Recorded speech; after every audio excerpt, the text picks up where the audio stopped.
Hi, I'm James Knight, and I have the pleasure of being here with Tracy Hayes.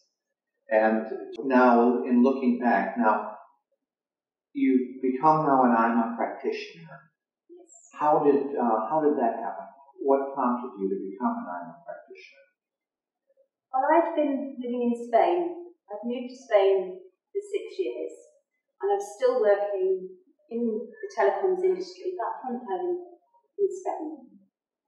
But I very rarely met the team, because that was just the culture of that company at the time. You were just working all over the internet? Yeah, through Skype, yeah. Conference calls, webinars.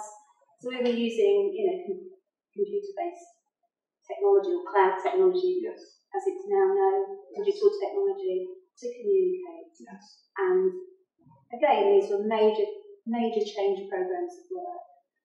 That came to an end. I was an independent consultant at that point in time, and that came to an end because of budgets. Yes. I was highly paid, yes, and I was replaced by several resources from an offshore company. At that point in time, I didn't come back to the UK, and I was persuaded to do other things. I got into book publishing and project managed publication of 2 books, and also learned about the internet, social media, marketing, building websites. So you took all of the skills that you had before and you've added more skills to that now as a result. Absolutely. Now, after being out of the corporate telecoms industry now for 4 years, doing very different things, albeit increasing my skills, found it very difficult to get back. And I kind of lost myself through the ability to communicate, because I've been working in a very digitally type scenario, not meeting people face to face. And couldn't get back into it, and felt that I was now not employable, lost my confidence. And the longer it went on, the harder it is to get back in. So I came back to the UK. I actually lost my home, so I ran out of money. I went through a divorce and took a huge financial hit on my divorce. And I came back to live with my parents and felt very inadequate. And I'd lost communication with my parents because I was out of work and they didn't like me being in Spain. They thought, you must come home, you must go and get a proper job, etc., etc.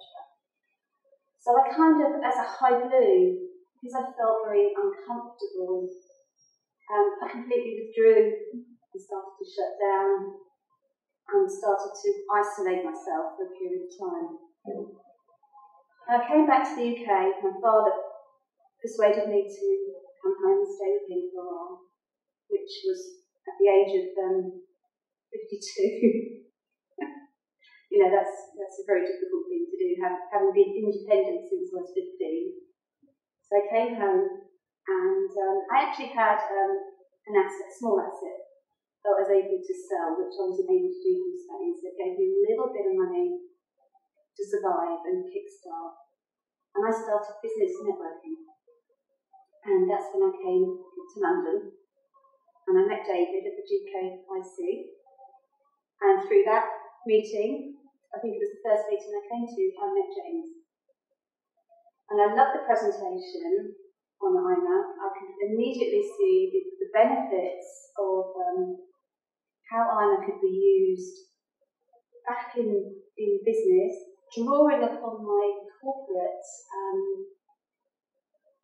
skills and experience. Yes. I could see immediately how iMA could have helped so many of those projects. Yes. And future projects where just so much time had been wasted and so much money had been wasted through people not connecting and communicating and not having the right people in the right roles. Yes. Now, I believe if you love what you do, you love your work, and it's not like going to work, but that's all part of being in your comfort zone and doing the things that you excel at and good at. And I've been on several projects where 80% people are in the wrong roles. which just leads to stress and tension.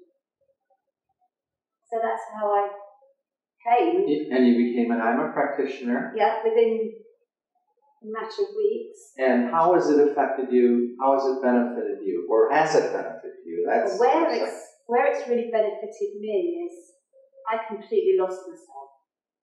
You know, both personally and professionally, completely lost myself. I lost confidence. I didn't know who I was, who I am anymore. I really didn't. I was at an all-time low. You know, no home, no job, very little money. You know, my physical appearance was not good either because of the stress. And as soon as I took the questionnaire, in fact, it was before I took the questionnaire, it's when you did a little role play in the meeting. And I identified, oh yes, I'm a high blue. And when I took the questionnaire and got the feedback from the questionnaire, I thought, you know, this is me. You know, and I've got limitations. And now I know and understand what those limitations are. But they're not a failure. Yeah. I don't need to feel inadequate anymore. You know, this is just me. And it's always been me, and it always will be me. And I don't need to try and be anything else. So it gave me my confidence, my self-esteem back, both on a personal level, and then it meant that I can communicate with people far better. And I've now got confidence to go back into business and to take iMA with me in terms of this is how you can really improve. And what do you look for yourself? What's the next step? What's happening for yourself now? You've got this confidence. Yeah. You've got a very successful track record, and now you've got a way of being able to relate, to teach other people how to do this as well. Is that right? Absolutely. I think there's two strands really. There's drawing on the corporate experience in project management and consultancy, and these successes and achievements that I've had, and building, moving back into that space. Yes. So that's one strand. But the other strand is in personal people that are trying to get back into work. You know, maybe they've been mums that have had 10 years out, kids. Maybe it's people like me that, you know, have just been out of the space for 3 or 4 years. You know, how you can use iMA to understand who you are and communicate better and connect with other people. Yes. And have that confidence, you know, to get back into the workplace. When really relate, if people are having problems, that how not only you go through that, but you can also come out the other side like you've had. Yes. And so it's been a pleasure to have you here today, and thank you very much for sharing all of this with us. Thank you. Pleasure. Thank you for having me.